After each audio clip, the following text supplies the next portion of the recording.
Topher, welcome to the podcast. Thank you so much for having me, Scott. I'm really excited to be here.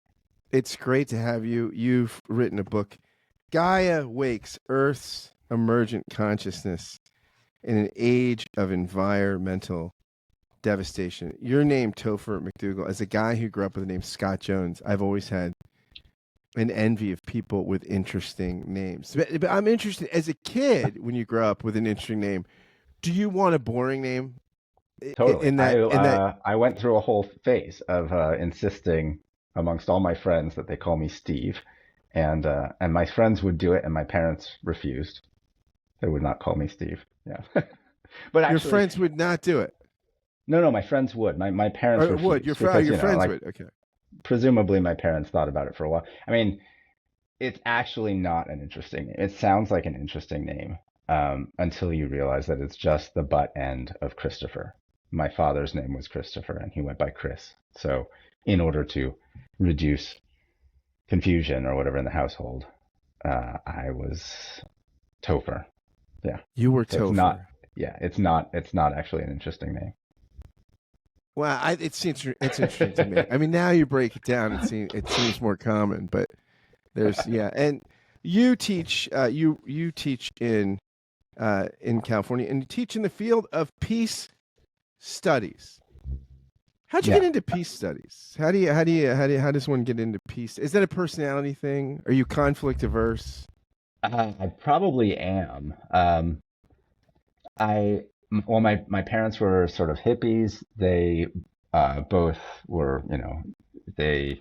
I grew up in this sort of milieu of going to like creative initiative and beyond war meetings and just sort of being on the sidelines as a little kid, talking, as the parents mixed and mingled and talked about uh, nuclear disarmament and things like that. I'm not sure that they were very effective at at bringing about nuclear disarmament necessarily, but I mean, peace studies really, as a modern, I won't call it a field, but a modern interdisciplinary sort of area, it really grew out of. This is one of the major tributaries is the anti-nuclear sort of post-hippie thing, and so yeah, I mean that was in my, I guess, like, not my DNA, but it was part of my sort of cultural context growing up. My father had been my mother had been raised Episcopal. My father had been raised Quaker, and of course, like, they have a sort of long, proud history of embracing sort of a peaceful worldview. In fact, like, it's one of these like lesser known things that, like, as soon as the Quakers adopted an official policy that at the behest of people like Elihu Coleman and Benjamin Lay, who had been like advocating against slavery in his sort of Jeremiah's like barefoot in the winter outside of Quaker churches. They eventually adopted this policy. Like, if you're a Quaker, you shouldn't be owning slaves. It's a form of violence, um, and and a lot of slave owning Quakers at that time just like became Episcopalians, right? So it's just like, rather than give up the slaves, they just like moved over to the Episcopal Church. So anyway, yeah, Not super committed. What did would Louis the whatever say? What's Paris for a mass or whatever? Whoever converted to Catholicism, right, right? Like, what's Episcopalianism to keep my slaves? right. Yeah, not a big commitment to the Quaker tradition if you just abandon it that quickly. But hey, people jump ship for many reasons, I suppose. So it's interesting you say that peace studies emerges out of this interdisciplinary shadow of the nuclear movement. I mean, your book is about environmental devastation and the possibility of the planetary consciousness dealing with this. But I mean, it's so interesting, right? I wonder how you think about this as somebody in peace studies, about being in the stage of human history where we've developed weapons that could end human civilization. And large, I mean, wreak havoc on the planet. I mean, the planet would probably survive in some awful way, but at least you could with these weapons could destroy human civilization as we know it. What effect does that have on the collective human psyche to come of age with this reality in your consciousness? Yeah, no, I mean, it's a great question, and I think that I think it weighs on all of us, right? I mean, I think it's one of the reasons why Oppenheimer was such a big hit at this moment. Um, there is this idea that, and I think it goes back a ways to some folks in evolutionary biology who sort of mused on the predilection for intra-species violence, right? And so like intra-species violence is you don't see it a lot in predators that are extraordinarily dangerous, right? Like you don't see a whole lot of like intra-species violence between members of a pride of lions or whatever. Like his you one lion slashes another across the throat and they're like dead, right? Like they just have they're endowed with with by evolution with some pretty amazingly deadly weapons. And here we are, these like sort of weak, hairless, pink creatures that like we don't have that that much going on. Hey, speak for yourself, man. That, Today was chest day. Okay, I yeah, had I my know, I've done it. protein. I'm massive. Yeah, yeah. That's true. And we're not, we're not all pink. I also want to be as inclusive as possible. But like we don't have amazing claws. We don't have amazing fangs. And so there's this idea that like we haven't evolved the sorts of restraint that would be necessary to prevent mass atrocities when we're gifted with these things. And here we are, we've developed these amazing powers that we don't have the sort of inherent restraint not to use, and it's difficult to sometimes I think about like my dog who's just like he's a sweet guy, uh, and he really tries to do well and do good, and he knows what I want, but he also just can't help himself. Like he's a guard dog, right? And so if I say, be quiet, he knows I want him to be quiet. He looks at me with those doggy eyes, and sort of like an apologetic. I'm really sorry. I totally got you, but there's somebody on the street. I have to bark. Like, so that I feel like there's something, there's something in us that sort of says that just doesn't have the restraint, like I talk about, and it's with I think like the prospect of nuclear weapons has, up until now kept us sort of like famously in check, but those are fast. That technology is fast diffusing, and the larger sort of underlying problem is that it's not just about peace on Earth; it's about peace with Earth, and we are, hell bent on sort of undermining the foundations of um, the resource allocation system that we call the economy, right? And like if the economy is built on the foundations of a much larger resource allocation system that we call all of these like ecological systems fitting together, um, you know, we systematically undermine it and don't necessarily we haven't yet developed the kind of like foresight to restrain ourselves. That's a great phrase, peace with Earth, because we are unique, it seems, among species, right? And oh, by the way, the interspecies war, I think the only thing that really goes to war are ants, other than us, right? You have ants that go to Yeah, war, like one ant yeah, civilization goes to war with the other ant civilization, but other than that, I mean, us and ants, really, it's very, very interesting. But yeah, absolutely. most species can't consume so much or undertake their endeavors. The otters aren't going to build such a dam that's just going to wreak massive havoc with the ecosystem in general, right? We're unique among species in that our capacity to create and consume and our insatiable appetite for consumption and for construction of new technologies and stuff does not just put us at enmity with the Earth, but might have catastrophic results, right? Yeah, no, absolutely. And I think,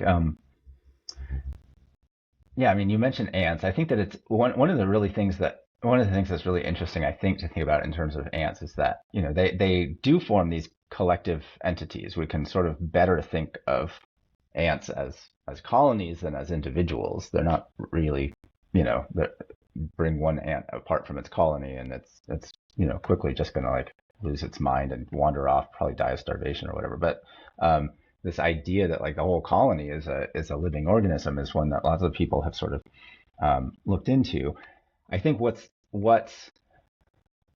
one of the things that I really like to explore in this book is like when collectivities of any sort of unit, like talk about like any scale of unit, whether it's like flocculent bits of self-reproducing molecules, or whether it's prokaryotic life, or whether it's eukaryotes, or whether it's brainy multicellular creatures.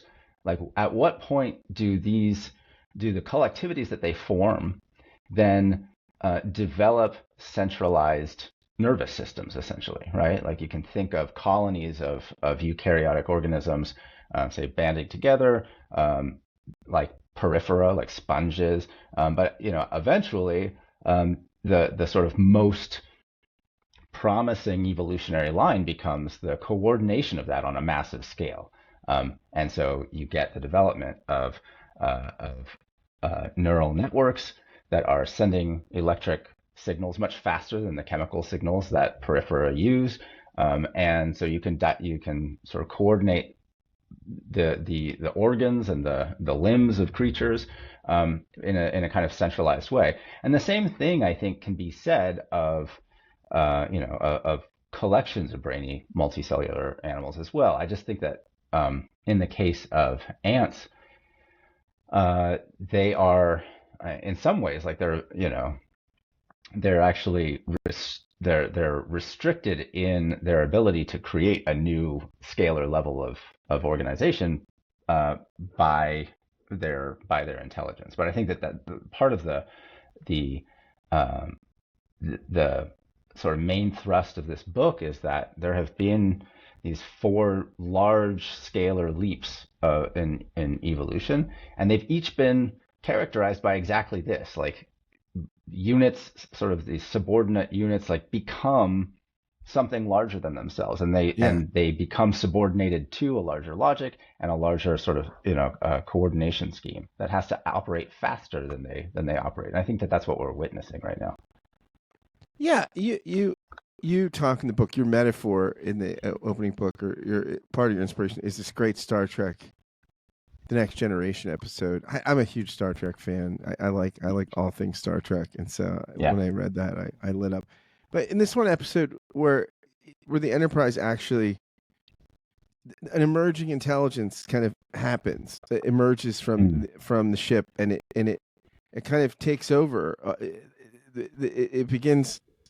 A consciousness emerges from the ship itself. So the ship is no longer a tool, but it actually kind of operates this intelligence that the ship develops operates to its own ends. And for some reason, it is sort of, well, I know, because it's an episodic show and there has to be resolution. That's the reason.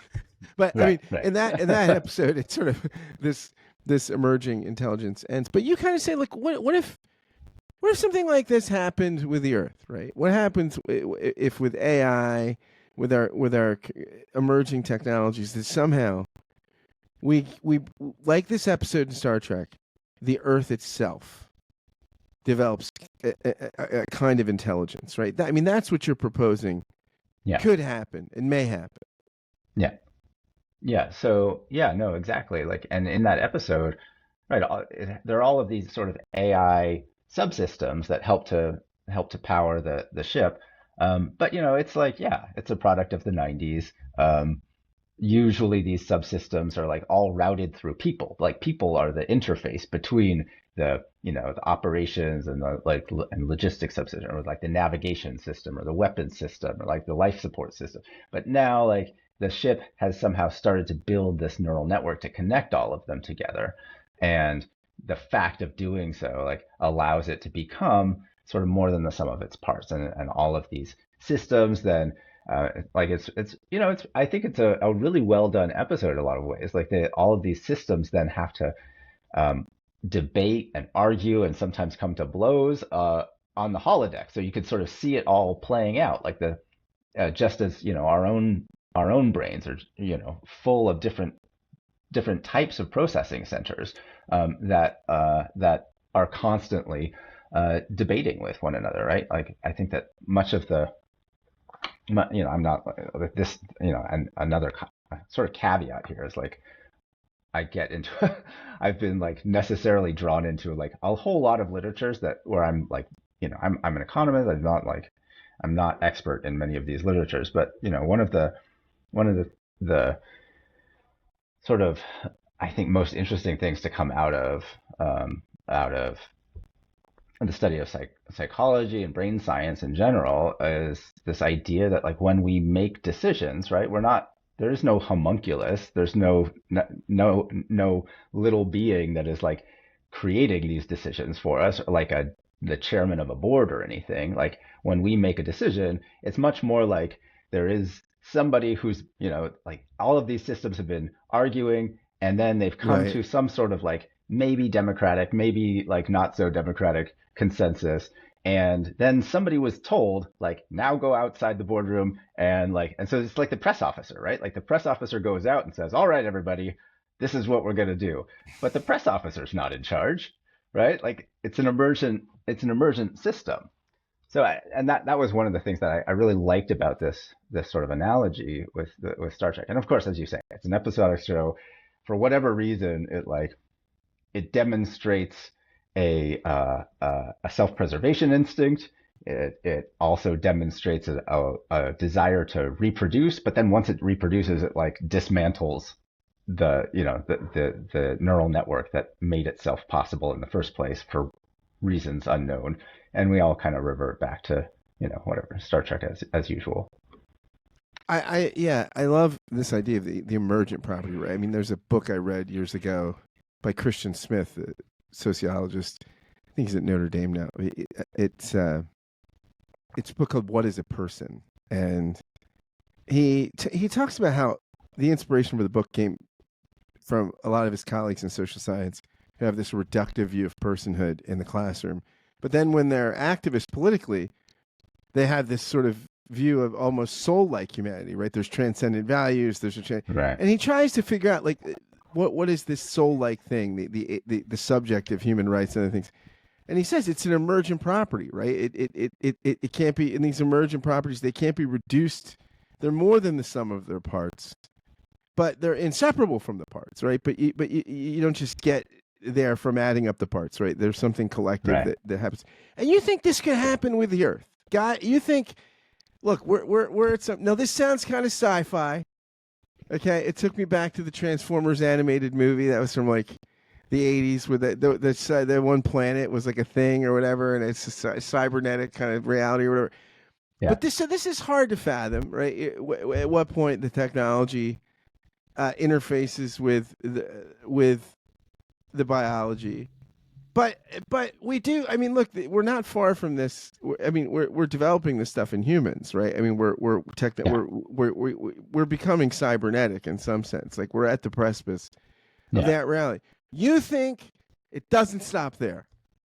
No, I think it doesn't stop there. I think so. I mean, as you point out, like we lots of folks have had similar ideas for like a really long time. Like Buckminster Fuller and Kenneth Boulding have both talked about spaceship Earth, not necessarily a conscious spaceship Earth like the Enterprise became, but there's this like this weird little obscure play that was put on in London by this playwright Lionel Erskine Britton in the 30s about exactly this. It's this like creeping intelligence that takes over the world, and he loves it. He like celebrates what's going on in this, and most of the critics are like, "What what the hell is this?"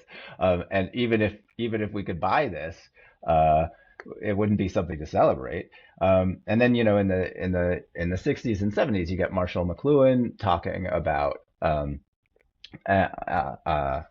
this sort of uh, a global noose or whatever, the noosphere. Teilhard de Chardin as well. And for him, like it has everything to do with technology, right? That like technology is allowing us to communicate faster and faster between each other. Um, but it was, for me at least, it's hard to sort of look at the world that he was looking at and see a global mind.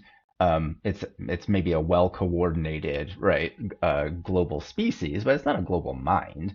It's still operating at the sort of slow speeds that we operate at when we're in groups and thinking things through. Um, and it's all routed through human interlocutors and through the human interface. So like humans are still the message receivers and they're still the message senders, right? We generate the messages, we receive the messages. It's just that we have this like what he called typographic man, because everybody was a man back then. Like a typographic man had this infrastructure to send and receive information more quickly. But I think, yeah, I mean, obviously we're at a point now where it's machines are increasingly the generators of messages, and machines are increasingly the recipients of messages. I mean, to get back to this question of consciousness and what consciousness is, yes, like I'm very much a sort of fan of the processual emergent view of consciousness, that consciousness is a process.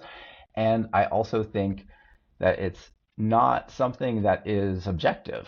Like consciousness is a relationship. It describes a relationship between an entity and its environment, right? Like you're in constant sort of dialogue with your environment.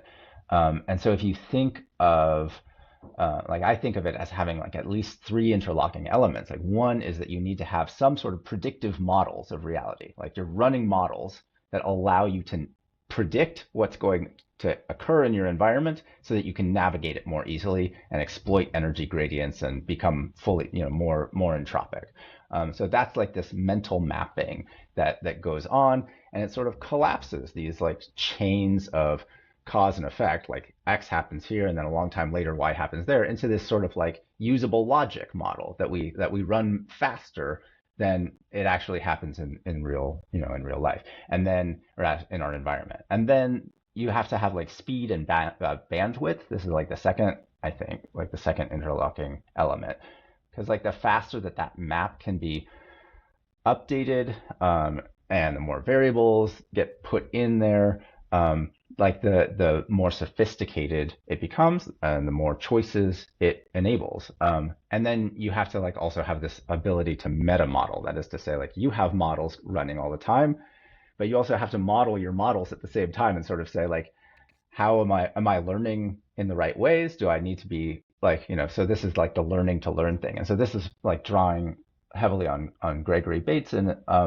at this point, like an anthropologist and sort of philosopher of mind.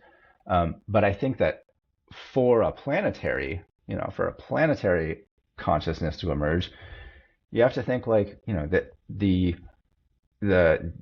the capacity to model our environment and react sort of efficiently to the challenges that it poses really sort of it seems to have like eclipsed our own species capacity. And so this is one of the reasons why I view this as in kind of like hopeful terms. Like it's not that it doesn't raise challenging questions, but there's perhaps this capacity of a planetary AI-based brain that would be able to really like efficiently and quickly uh, uh, coordinate the planetary ecosystem. So this brain, right? This brain is AI based, but it's organically integrated into the system, right? I mean, it's not just it's not Ultron from the Avengers movie or something. It's this thing has it is integrated organically, right? So it can actually Yeah. it can actually make things happen in the organic world through we have some sort of. I guess you're envisioning some sort of integrated uh, between the mechanistic and the organic here. Yeah, absolutely. I mean, we already have many of the sort of basic pieces of that puzzle, right? Like we have an Internet of Things, and I'm not a huge fan of it. I like personally try to like Yeah, keep my house offline. you're not. I read this in the book. You said that you're like you're not on social media. You're not reading on Kindles. You're not. You're kind of a luddite-ish guy. Yeah, totally. Yeah, like I'm a machine breaker. In fact, like I think it would be fun like down the line to write a sort of like dark twin book of this. Like if this is a sort of like hopeful, happy story about global unification and global coordination, like there have always been those elements in any unifying system that have refused, right? Like the refuseniks of the system that sort of say like no, I'm not going to be like herded into your prokaryotic entity. I'm going to like spin off, I'm going to be a virus, predate you, or like no, I'm not going to like be an organelle in your eukaryote. I'm going to spin off and become a bacteria. Like I'm not going to like, whatever it is, right? Like and that has sort of that kind of story of refusing this to join the larger, more unified, faster moving, more entropic, larger entity that is like the next thing on the horizon. That story is like at least 3.8 billion years old. So I would love to sort of tell this like yeah tell the same story that I was telling here, but like from the opposite from the opposite point of view, from the point of view of those folks who say peace out, like I'm not with this. The people that don't want to go back to Star Trek, the people that don't want to be in the Borg, they don't want to Totally. be in the Yeah, yeah. collective. Absolutely. Yeah. Yeah. And I count myself among them. Yeah. Yeah, because that is an interesting model of this sort of biomechanical integration, right? In Star Trek, the Borg. I mean, Yeah. it's this organic, technological, integrated thing. That it's kind of imperial, but it's a thing. Yeah. Yeah. No, absolutely. It's just that like, with the Borg, there's like this element of coercion, right? Whether it's electronic or physical, or like there's some underlying assumption that nobody in the Borg, if you could just like free their minds, right? They're like laboring under an illusion, right? Or a delusion. And if you could free their minds, then they would be like they would refuse it. And in fact, that happens on a few occasions, right? Like Yeah, just like one, right? And but no, I mean, I think that in actual fact, like if I like don't even get me started playing like Zelda Tears of the Kingdom, like I'll just be gone for like days on end, and I will have done nothing in my life. I will have interacted with nobody. I will not have been a good father to my children. I will not like, and like happily so. And I think that like there's that sort of element to this. It's like I don't necessarily think that the the takeover is going to be one that's like greeted with pitchforks, right? yeah. It's interesting because you mentioned earlier the new sphere and some other thinkers, including Desjardins, and this idea. I mean, I think someone like Desjardins views evolution. I think there's a great phrase that the theologian John Milbank says. He's like, Modernity's got an ontology of violence. Everything is Hmm. conflict oriented. Every discipline is conflict oriented, right? Like whether it's Yeah. psychology, that's all your Oedipal traumas and all this, or economics is about scarcity, or instead of, he says, an ontology of peace, right? And Mm. and Chardin looks at evolution as not conflict oriented, but as working towards a higher cooperative end. And you're kind of getting at this, right? That there's a possibility that this consciousness is not a conflict model. It's not part of some sort of modern ontology of violence, but somehow through this integration with AI, this emerging consciousness of a global mind, there's a higher collectivity possible, right, among species, among the technological and the biological, that these things can have a harmony and integration that we might not be able to conceive right now. Yeah, yeah, absolutely. And I think that, I think that for myself, I don't view I don't necessarily subscribe to this sort of structuralist view of peace. You know, I think I met Johann Galtung at some point. He came to our university, met me, and he like the one interaction I've had with him, I was introduced as the economist, and he was like, oh, you know what the best part about being an economist is you can always become an ex-economist, which is like for someone who had just like spent his like 12 years or whatever trying to uh, uh, get into this field was disheartening. But also, he's talking to someone who had just moved to a school of peace studies. So like, I'm already like, even at that time, I was sort of departing. But like his view of peace and conflict as structural, I never really bought into that. I was always more of a fan of Kenneth Boulding's dynamic view of peace, a processual view of peace, and like a really like, and even beyond that, like a relative view of peace. I really think that peace and conflict dynamics change drastically depending on what your scale of reference is. And so, if you think about, right now, um, uh, I mean, the past 2 decades, we've seen a slight uptick in historical terms of violent deaths per capita. But really, like, we are living at the most peaceful, in general, like the most peaceful period of human history ever, right? This is And this, Pinker's point, right, in that book Enlightenment Now. right, and If you're born today, you've won the yeah, lottery as far as violence, as far as life expectancy, as far as I mean, we really are. It's a pretty right, decent. There are challenges and injustices and many things, but in general, it's a right. pretty good time to be alive.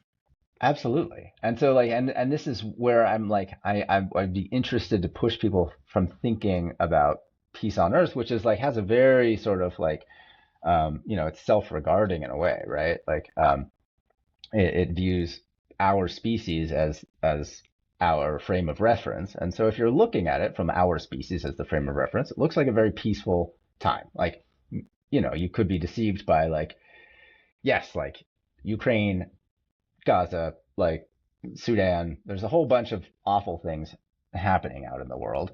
Um, but on a per capita basis, it's pretty good overall. And that's easy for me to say, like sitting here in San Diego, but like it's pretty good overall, right? I mean, San Um, Diego is perfect weather. I mean, you're in a town. I always think, when I go to San Diego, I'm like, how do therapists get work here? Everybody's so good looking. The weather's always I'm like, where are the unattractive people? I always think of myself as like, I feel like I'm like a Philadelphia 7.5. I'm like a San Diego 2. I mean, it's a very attractive group of people out there. I mean, if you're in San Diego, you should not be depressed. I think that's right. I mean, as somebody I mean, I actually miss seasons, right? So I'm like constantly paying this premium to live out here. The cost of living is high, and I'm constantly paying this premium for something I actually rather not have. Everybody's like always talking about how amazing the weather is, and it's true if you don't like seasons, but if you are looking forward to like, this time of year on the East Coast when everything starts to get a little nippy and you like might go out and pick apples or whatever, put on a sweater, like come home to a fire or whatever, like that's not, Or to you go, know, as they say in New England, leaf peeping. right, exactly. Right. But no, I mean, the summer's just getting started out here. It's all like, anyway. Um, so yeah, I mean, I think, I'm not actually like completely derailed myself. I'm not sure where we were going with that, but um, mm, Well, we were talking about. oh, You we were were talking saying that about peace. you're Like, saying okay, so in like, San Diego, it's easy to be right, indifferent to the right. struggles of But the I world guess when you what, live in San Diego. yeah, but I mean, I guess what, one of the points that I tried to make early on in the book is that when you look at the violence that we perpetrate against the natural world, it's never been higher than now, right? And so this Right. idea that like we become and like it's really through our nation states, right? Our nation states are these centralized, coordinated entities that I call the fourth world, the fourth scalar upgrade or whatever, like from prokaryotes to eukaryotes to brainy multicellular creatures to nation states. And at each scalar level, these entities become much better at finding and exploiting energy sources, right? And we now have 195 of them or whatever there are in the world, and they're really good at that. Like, there's a reason why uh, the huge proliferation of different types of political entities, and like this wonderful sort of like radiation of and innovation in political entities that happened just after the Paleolithic, the dawn of agriculture. You have all of this like wonderful experimentation going on, and a lot of that gets wiped out, right? Like you have this like entity that becomes the nation state that's really good at predating what it needs to predate, coordinating its constitutive members, and we are living at the height of that power. And so the numbers of those have collapsed, and we have 195 of these going around with through their sort of like the mitochondria, I guess, of their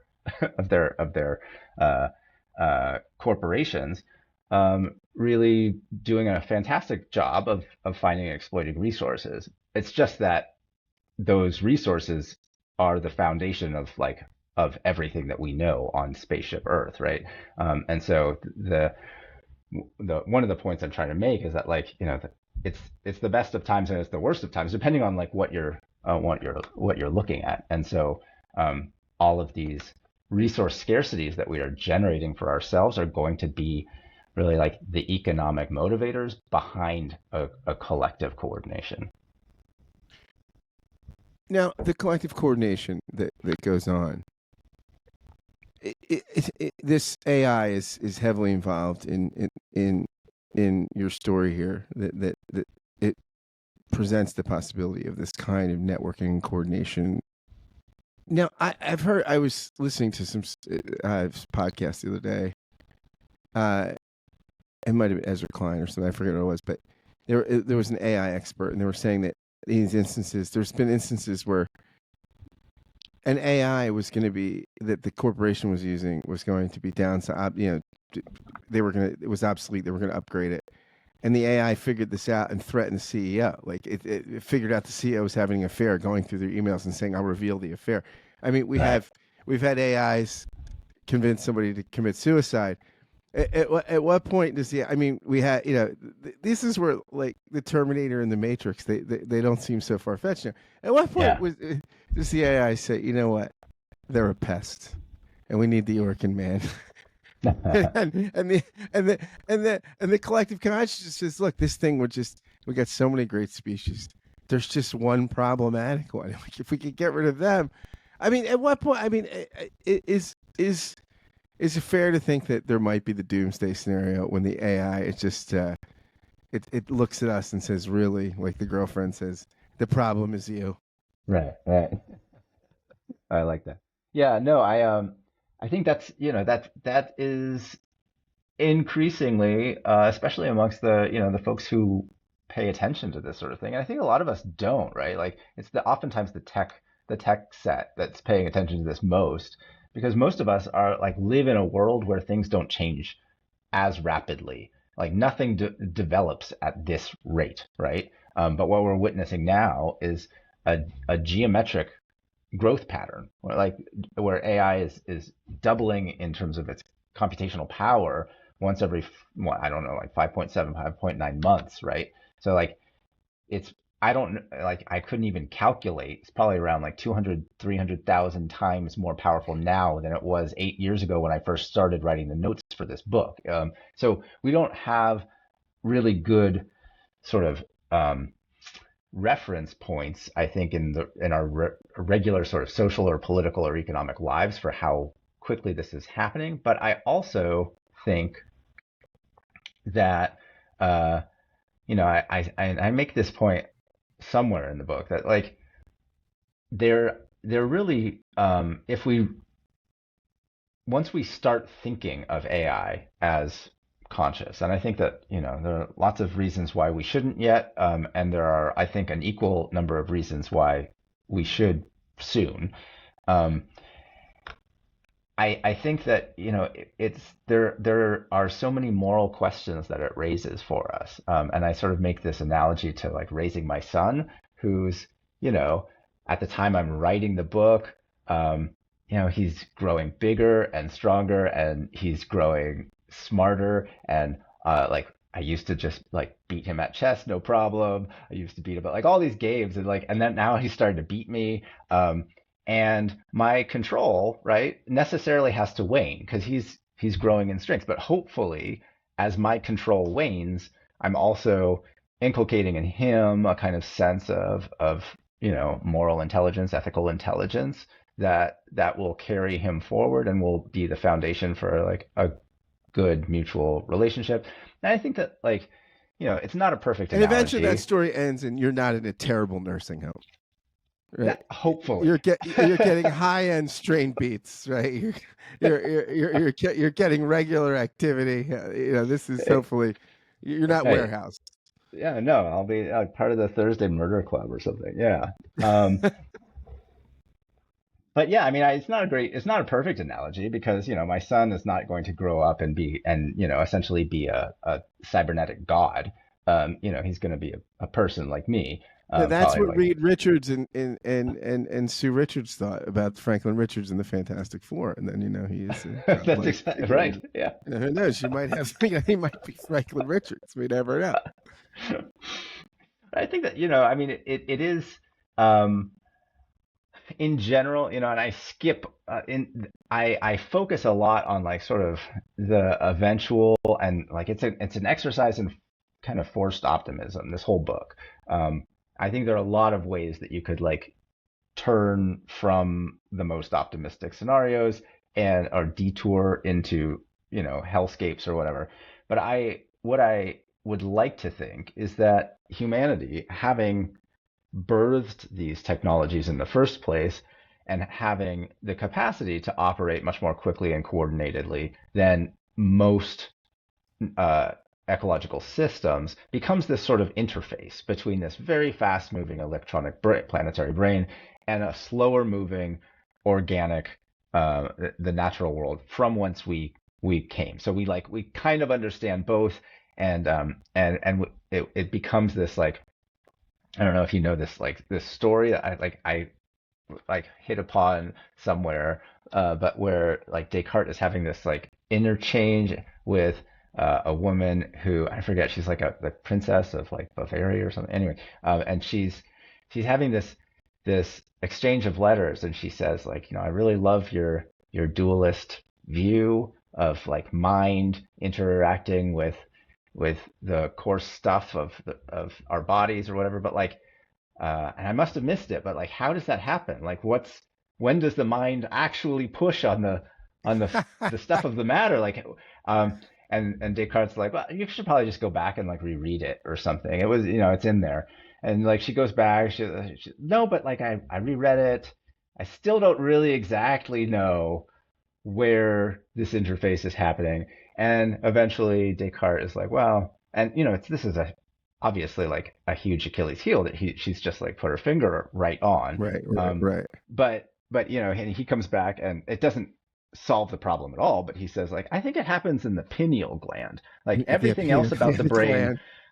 everything else about the brain is like bilaterally symmetric, Yeah, and we have this idea, these at that time like developing ideas about like what might be going on, but then here's great. this pineal gland which is like a little nugget right in the middle, right at the base, Right. that seems to be an interface between everything going on up there and everything going on down below. Now it doesn't answer the question; it just says where it's happening, not how it's happening. But I would like to think that like humanity somehow kind of becomes this sort of Figures pineal out we're the pineal gland. We're gland. the gland. Yeah, yeah. We are the We're gland. regulatory, Okay. like we're regulating the endocrine system of the body, planetary. Not we are not making these like large scale decisions about Yeah, like it's shocking to me that King didn't put that in the "I Have a Dream" speech. One day we'll be the pineal gland.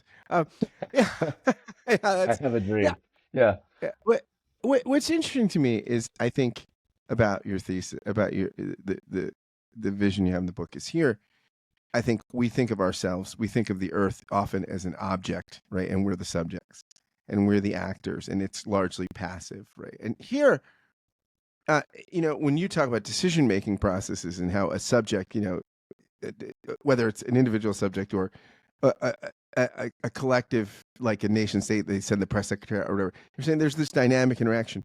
We'd see ourselves not as objects on a planet, but as realities embedded in a subjectivity, right? We'd be more like part of the body Yeah. as opposed to seeing ourselves as discrete and distinct from the spaceship. We'd see ourselves as part of the emerging, engaging processes of the ship.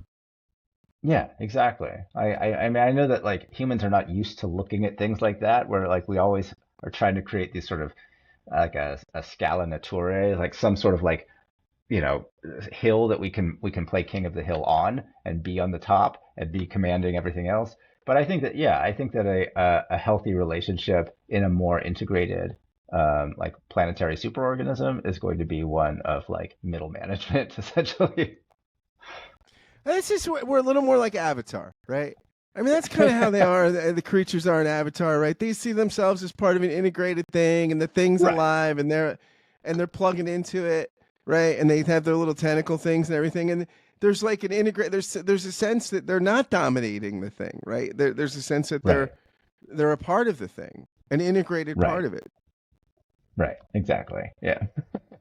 So if people are skeptical, you just need to say, "Go watch Avatar and get back to me." It's like when Descartes says, "Go reread the thing," and you'll see it's the pineal gland. It's go watch, get a little James Cameron under your belt, you'll get it. Yeah. No, absolutely. I'm like yeah. I mean, I think that there's oftentimes the pushback that I sometimes will get to this idea is like, one, it's like kind of terrifying, and two, um, don't we already have the answers, right? Like, shouldn't we just sort of re-embrace a kind of, you used the word Luddite before, but like a sort of like indigenization of our society, re-indigenize ourselves, our ways of thinking, and we become, much less predatory towards the vis-a-vis the natural world, and then we don't have to worry about like, some massive planetary scale consciousness.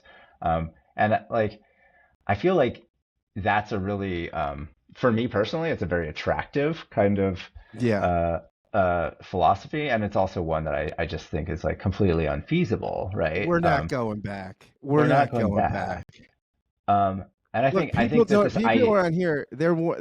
People came back. They go to Lancaster County for the weekend here by Philadelphia. They spend one weekend with the Amish. They're ready to plug back in. We're not going back. We're not going hunter gatherer. Okay, we're not.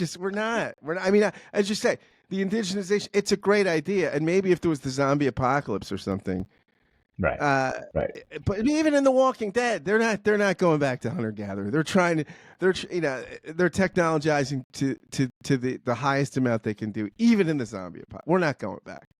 Absolutely. And like I think that there's a certain amount of like romanticization that goes on when we think about like quote unquote indigenous peoples who are like as heterogeneous as any, like and maybe more heterogeneous than we are today, in terms of like all the types of life ways that have been embraced by indigenous peoples. But like I think that it was uh, like there's so much mounting paleological and archaeological evidence that the spread of humanity across the globe, what we would now consider indigenous peoples, has been disastrous, right? Like megafaunal extinctions every single continent that we have arrived at, whether it's been like horses or cave bears or Yeah. moas or like whatever it might have, mammoths and Every mastodons, species whatever. says when It's we get there, they say, "There goes the neighborhood."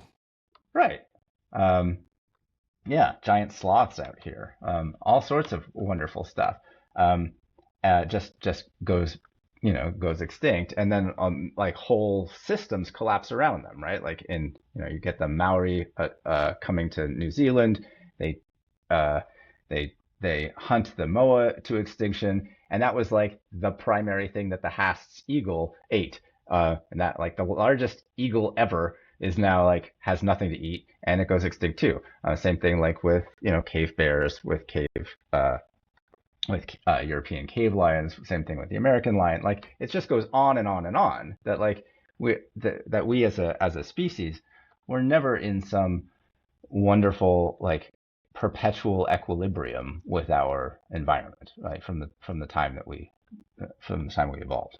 So Um, and that Henry Hume, Lord Kames, is kind of like famous for this, like developing during the Scottish Enlightenment, this idea that you have hunter gatherers, and it's still with us today. This idea that like hunter gatherers go out, they make scarce certain things, right? Like they hunt uh, megafauna. Those megafauna become scarce, and then they have to protect them, right? Like now they've like made scarce goats and sheep, that on wild goats and sheep, and now they have to sort of protect those, herd those. They become pastoralists and follow them and protect them from wolves or whatever it might be. And then as they do that, like their herds expand, they have no tremendous success. They have all of these like emissaries wandering around the countryside and gathering solar energy for them in the form of grass or foliage or whatever, and then they slaughter them. And so like this is all like basically like a solar energy harvesting pyramid scheme. And eventually, like a lot of these the flora then becomes scarce as well. And this is like one of the things that like gives rise to agriculture. And then eventually, right, in his scheme, agriculture gives rise to cities and whatnot. So like, but this idea that scarcity has ever been in human history, and before, the impetus for, the motivator for greater levels of coordination is really, it's a recurring theme. So there's a Philadelphia-based therapist, psychologist, religious guy named Paul Tripp, and I remember one time reading something he said. He said, in his experience as a clinician, most people in crisis don't need information; they need imagination. They need to be able to reconceive, reconceptualize, reimagine the sort of horizons, the terrain in which they're acting, operating. I sort of see your book is an exercise in this kind of activity, right? That you're saying to the skeptics, you're saying, come on, whatever. It's saying, no, you got to reimagine what the planet, what AI, what human subjectivity, what all these relationships need to be radically reimagined. And with that radical reimagination, maybe there is a possibility, right, for peace with Earth, not just peace on Earth, which people can't even imagine that. But you're saying we can go beyond peace on Earth to peace with Earth if we have, with this technological possibilities we have, if we can imagine it.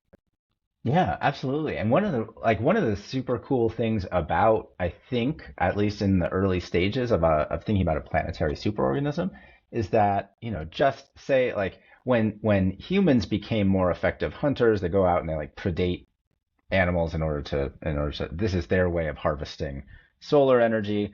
The planet doesn't have to do that. It doesn't have to, once it becomes a superorganism, it doesn't need to predate anything else to necessarily, become to support itself. You can imagine like like a Dyson sphere or solar sails or whatever it might be doing to harvest solar energy. And unless it's blocking light from, whatever it might be, like a moon of Saturn that has like some, or the subsurface microscopic organisms on Mars that like depend in some way on solar energy, you're not really predating or making life harder for anything else around us, right? So there is this way that it seems as though accession into a kind of solar system level of energy processing. And like it probably doesn't stop there. Then here's like where like you like click on the sci-fi goggles or whatever. But like it doesn't seem to have disastrous implications for anybody else, right? Topher, it's an amazing picture you paint in this book, Gaia Wakes. It's a great book. I really appreciate you. It stretched me, that's for sure, and giving me a little hope. It's given me a little hope that the AI future might not end in the Terminator or the Matrix, but something a little more hopeful for the flourishing of the planet. Thanks for writing the book, and thanks for taking some time to talk with me about it. Thank you so much for having me, Scott. This was a fantastic conversation. Very, very, I just, yeah, and it's gotten me to think, like, maybe I should be writing this Dark Twin book now, like, about the refuseniks. And when you do, I'll have you back on the show. Awesome. I'll look Thanks a forward lot. to it. Hopefully it'll just take me less than the 8 years this one took me. So yeah. Hey, I'll still be here. I'll still be here. All right. Thanks so much for Thank coming you. on. All right. Thank you.